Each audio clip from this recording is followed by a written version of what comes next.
Hey, good Monday morning. Acts 24 is next, and I know that you guys know I'm not assigning anything new, but I hope you follow on with these videos because knowing the entire book of Acts is a really cool thing. It's dear to my heart. It should be dear to yours. And it's the beautiful thing about Acts and the early church is that, again, I've said it before, it's us. The Greco-Roman world is the same kind of world that we're living in. And let's explore some of that. Okay, so when we last looked at Acts 23, Paul had been almost beaten to death in Jerusalem. The Romans found out about it, carried him off, and then they put him on trial, and it wasn't a real strong trial, their sort of pre-trial. And then they made up charges. They said that he desecrated the temple by bringing someone else in that shouldn't have. And then they were going to question him again, only this time a bunch of guys were going to jump him and kill him on the way to the hearing. And Paul's nephew found out about it, told them. So he had safe passage from Jerusalem down to Caesarea, which was much heavily more fortified with Romans. And they were just more in control there. Now, he was sent to a governor named Felix, all right?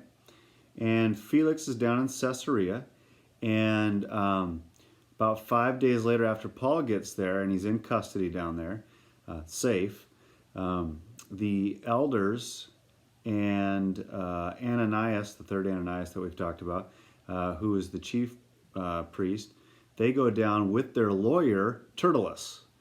Now, this lawyer makes a case before the governor, Felix, and he sort of does the nice buns thing we talked about, where you kind of butter somebody up, you talk about how wonderful they are, and then you get to the part that you want to talk about. He says, you're so wonderful and everything, and he says, hey, this Paul's been a troublemaker. He has started riots. He's the ringleader of this sect called the Nazarene sect, and that's a sect always means sort of an offshoot group that maybe messes things up. Some people might call it let's say a cult even. And he says, all this stuff's going on. Now, just like now, we got riots going on with stuff that's going on in the world, and the higher-ups don't want to put up with that. Now, Rome probably would have jumped on those riots maybe a little more quickly with more force than maybe we've been doing it. But then Tertullus makes those opening remarks, his opening part of the case, and then Paul gets a chance to give his rebuttal, his opening comments to his case. Paul does the same thing. He starts out with the nice buns. He says, wow, Governor Felix, you've been a great guy. You've been a great judge here for a long time. And he just shoots holes in everything these guys said. I didn't start a riot. You got no proof of that. I didn't start an argument.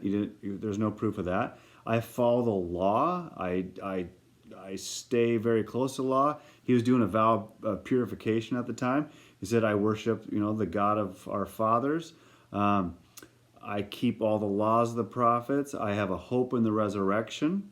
I came back to Jerusalem to give gifts to the poor. Remember, he got all that stuff from Ephesus and Corinth, those rich cities, to bring back to the poor in Jerusalem, who were probably going through a famine at the time. He said that people made up things about him from Asia. They probably were from Ephesus. He said, where are those guys at? So apparently those guys weren't there to bring the false accusations against him. He said, if those guys aren't here, then, what's your case? And he brings up that resurrection argument again between the Pharisees and the elders. He said, hey, if I did yell out one thing having to do with the resurrection, if that's why I'm here, it doesn't seem like a real big deal.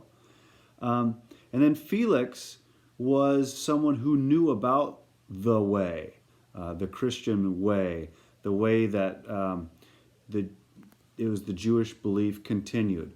And he adjourns. And after these opening arguments, he decides that he's going to look into this court case. But he puts Paul in like this minimum security prison where really it's just keeping Paul safe. It's not that Paul was even that much in prison. He was, but he wasn't free to just roam around. But in the end, that's the best, because Paul gets quarantined. Paul goes into lockdown, and he's safe from all these Jews that want to kill him. He probably gets to write several books. They would be letters that then become books of the New Testament, and he sends them out to churches. We're not quite sure which ones he writes, when and where, but he had this downtime, this alone time, this quarantine time, where he can make good use of his writing and reaching out to these other churches and being safe. And also his friends were allowed to come and tend to his needs, which means they could come and visit him probably kind of whenever they wanted, and bring him food and so on. I think we talked about it before. The Romans had something really figured out when they had people in jail. Jailing people didn't cost them that much, because you were required to have your friends and family bring you food. The Romans weren't going to feed you. They'd put you up in the prison, but they weren't going to feed you. Then Felix actually kind of really has sort of this, I don't want to say love for Paul, but a real interest in Paul. And he brings his wife Drusilla to come meet Paul and listen to Paul speak. Drusilla sounds like some girl out of a Disney movie, but Drusilla was a Jewess, a female Jew. And she was listening to Paul, and Felix was listening to Paul, and they're really interested, until Paul started bringing up things that kind of hit a little bit close to home.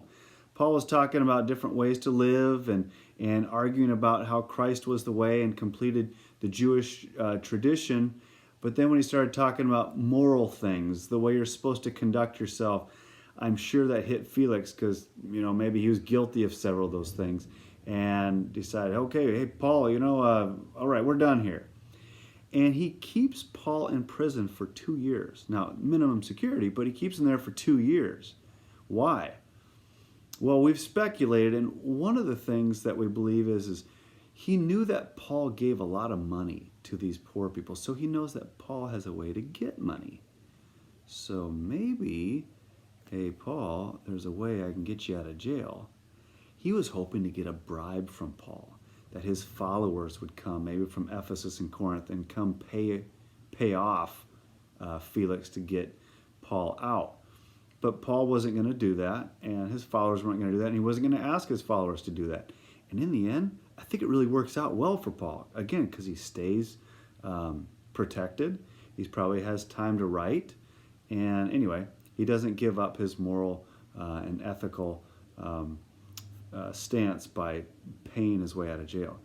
And then after those 2 years, Felix is out, and a new guy gets put in. His name is Porcius Festus. These names just get better and better. And we'll talk about him on the next video.